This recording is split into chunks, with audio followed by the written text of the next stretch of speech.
If your sales process relies on your team remembering what to do next, I'm sorry, it's already broken. A lot of the Pipedrive clients we work with are only scratching the surface. They're inputting their deals and logging their notes, but they're still relying on humans to progress deals forward. Using Pipedrive automation, we can create a sales system that turns best practices into something your team can't forget, skip, or mess up.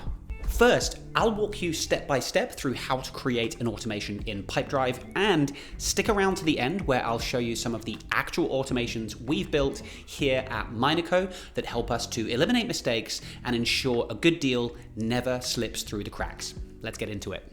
To build your first automation, first go to Tools and Apps here, and then click on Automations in the sidebar. If you are not seeing this or this feature is not enabled, make sure you are on at least the growth plan, which includes the automation features. If you're new to Pipedrive and haven't signed up yet, you can click our link in the description to request a quote on these prices from MinorCo. We'll make sure we give you the best deal. Now, there are some templates to give you some ideas of the kinds of things you can automate, but I find the best way to learn this is to actually build one from scratch, step by step. So, I'm going to create a new automation here, and the first thing to understand is that you can trigger automations one of two ways. You can have event triggers. This is where you trigger the automation by something happening to either a deal, a lead, or an organization, person, etc. So it could be when a deal is added or updated, or similarly when a person is added or updated. When that event happens, the automation is triggered. The other trigger we have is date-based automation. This is where you can trigger off of an activity or a deal date field, and you can even create your own custom date fields to trigger off of things like renewal dates, expiry dates that may apply to your business. If you haven't gotten started with custom fields yet, check out our related video up here. So for example, I could trigger off of our booking date custom field, and I could say, before, let's say, one day before the booking date at 9 a.m., we want to trigger this automation. Now for this example, I'm going to show you how to create a simple automation where when we move a deal to the next stage, like this one, I'm going to move to proposal sent, we're going to use the automation to automatically create some follow-up activities. Like you see just here, I move the deal and a day 1 and day 7 follow-up activity is created. This is a great, really simple automation that's going to remind me as the deal owner to follow up in a day and 7 days. I don't have to remember. Pipedrive is just telling me what to do next. Really great little automation to start with. So to do this, we're going to use our event trigger, and we're going to trigger off of a deal being updated. Now, technically, updating a deal could be any number of things. It could be moving the deal to a stage, it could be changing the value on the deal, it could be putting in or logging an activity. So the next step is to include a condition. We're going to use an instant condition here where, and I'm going to add a custom condition, I'm going to make sure that this deal only runs when the deal stage has changed to, and then I'm going to put in my proposal sent stage. So any deal that I update some other way, like changing the value, technically it would trigger the deal, the automation, but then it wouldn't satisfy this condition, so the automation would stop. In this case, the automation will only continue if the deal stage has changed to proposal sent. Now, if I need to, I can include additional conditions. So I could add another one here where I only want this automation to run if the deal type, that's one of the custom fields that I've created, is, and I'm going to choose this consulting type. I've got different types of deals that we do. I only want to set this to run or create these activities if it's a consulting deal moving to proposal sent. Pay attention to if you are using the and or the or criteria. And means both conditions have to be satisfied, or would mean either or condition has to be met. So in this case, I'm going to say and. So only if the deal has moved to proposal sent and it's a consulting deal would this automation run. Once I've created my conditions, I can click the plus step and I can start putting in delays or actions. Before I get to that, I do want to explain if-else conditions. At the time of recording, this is still a new feature, which we really like because it's allowing us to create much more powerful automations. So with an if-else condition, I can do something like this, where I can say if the label on the deal, this label here, I've got these hot, warm, cold labels, I want to have different activities created based on the label. So I could say if the label contains hot, then if that condition is met, we go down this left branch and we can perform actions for the hot deals. And then I can nest additional if-else conditions like this, where I've got, okay, if it's a hot deal, if that condition is met, go down this branch. Otherwise, then we can check if the label contains warm.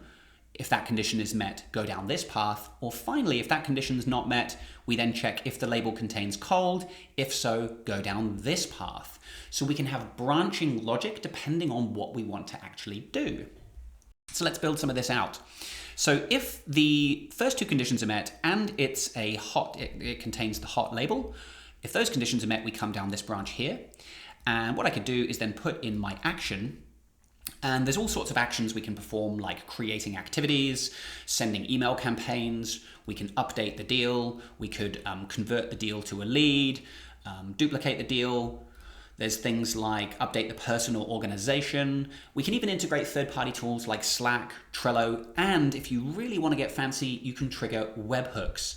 This is quite useful if you want to connect external third-party tools that support webhooks. For now, let's keep it simple. We're going to just create an activity. Now, when you create an activity, you first have to choose which attributes of the activity do we want to define. I'm going to make sure that we specify the assignee, and we need to make sure it's linked to the deal, the org, and the person. So I can put in the activity subject at the top, call, follow up with hot deal.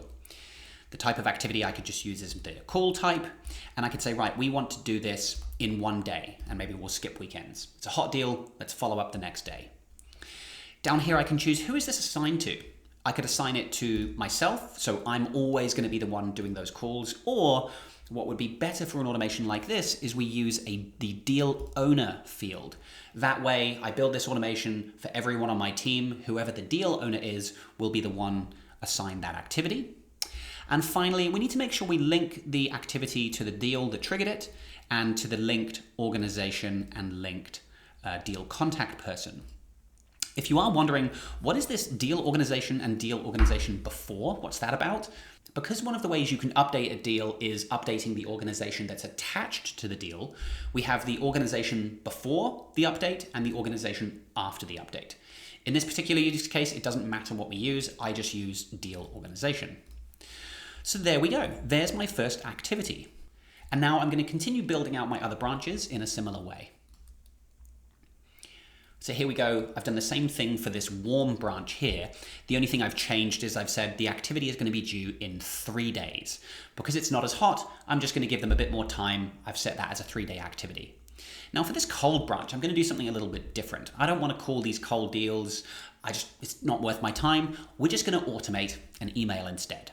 So what I could do here is put in a delay first, and I could say delay for, let's just say 1 week, and we'll skip weekends. So a deal would get to that stage and just be held there for 1 week. And then I can say, right, next thing is to send an email using a template. So if I've got my Gmail or Microsoft email connected to Pipedrive, I can send an email using one of these templates. So what I'm going to do is say, right, this email is being sent to the deal contact person. If you have other person custom fields on your deal, like I've created this architect field, I could email that contact field, but I just want to email the main contact person linked with the deal, so I'm going to choose this option. I'm going to choose which template I want to use. Let's just use my email follow-up day 14. Because that template has custom or some fillable fields in it, we have to tell it which deal is filling those fields. So I just need to choose my deal here and the contact person that I'm using to populate the name. And finally, I'm going to make sure I add my signature, and I'm going to turn on open and link tracking so I can actually see if they've opened the email. So there we go. That's my basic automation. Let me just talk you through it again from scratch. So when we update the deal, if I move my deal to the proposal sent stage and it's a consulting deal, we then check, does the deal have a hot label? If so, we create an activity to call and follow up the next day. If it doesn't have the hot label, we then check, does it have where are we? If it doesn't have the hot label, check if it has the warm label. If so, create a call activity to call in 3 days. And finally, if they don't have the warm label, check if it has a cold label. If so, delay for a week and then send an email using a template. The final step to do here is just at the top, I can choose, do I want this to be triggered by selected users, not everyone on my team, or any user? I'm going to choose any user because I want to build this for my entire team. And I'm just going to give my automation a name. So stage proposal sent, create follow up, or we'll just say follow up process. You can apply labels to your deals. I have some for things like automated email. That's just a nice way of quickly finding automations where an email is being triggered. So I'm going to save that now, and then the last step is to activate it here. Make sure it's turned on, otherwise it won't run. Now, very important step, make sure you test your automations, especially if you are going to be automating emails. You don't want to embarrass yourself by getting something wrong. So I'm going to go back to my deal. I've moved it back to this stage. You can see I don't have a label on the deal at the moment, and I also don't have the deal type filled in. So if I moved my deal right now, my automation wouldn't run because these conditions aren't going to be met. And I also don't want to have to rely on my team to remember to fill those fields. So what I'm going to do here, if I go to my company settings and then data fields, I'm going to come down to label. And one of the really useful features of the premium plan is you can make fields required. So I've said here, this label is required at the proposal sent stage and later. Similar with the deal type field. Where's that one? Similar with deal type here, I've made this required at proposal sent. So if I try and move my deal, it's going to prompt me, oh look, you haven't put a label on, so I'm going to pick hot, and I have to choose a type. I'll choose consulting. So that's a really great way to mitigate people forgetting to fill in certain fields and then your automation not working. So I'm going to save that now, and if I give Pipedrive a second, it should create an activity for me to call tomorrow because this is a hot deal. If you've never created an automation before, I would start with something like this, where when you've sent a quote or proposal and you're basically now waiting for either a yes or a no, most people forget to schedule an activity to follow up at that point, and this is why good opportunities often fall through the cracks because the salesperson has gone on and they're focusing on new inquiries instead. So instead of remembering to create an activity, use an automation like this to either create a reminder activity for you or send an email. I guarantee you will start closing more deals. Now, I want to point out a couple more things on this automations page that are just good to be aware of. Firstly, if you've built an automation that you want to replicate and you just want to tweak it slightly for a different pipeline, for example, you can duplicate it here.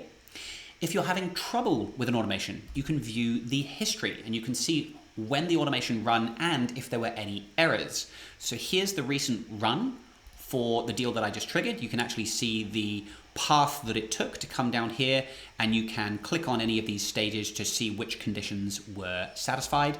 This is particularly useful if the automation doesn't run for whatever reason or gets to a certain stage and fails. This history is the best place to start. And finally, automations are tied to a user account. So I've built this automation in my user profile.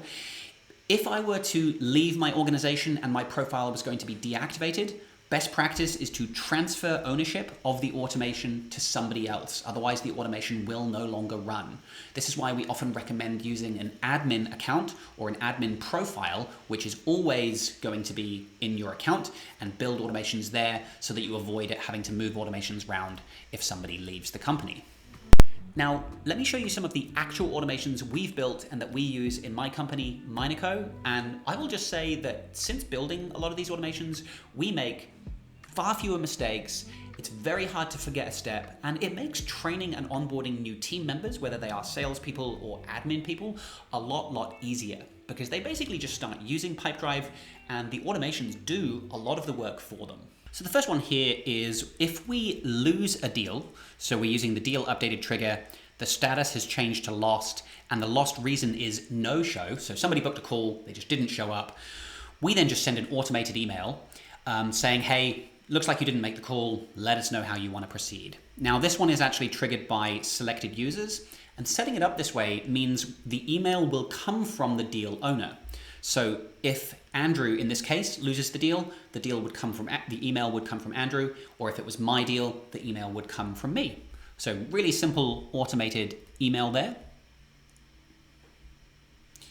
We have this one here, which is triggered by an activity being created. And if the activity type is proposal presentation, so we've booked a call to present a proposal, what we do is we just simply add a note to the activity with a link to our sales script. So just simply creating that activity, the script gets added, or a link to the script gets added. That way our team can open that when they're on the call and make sure they are presenting the proposal in the best way.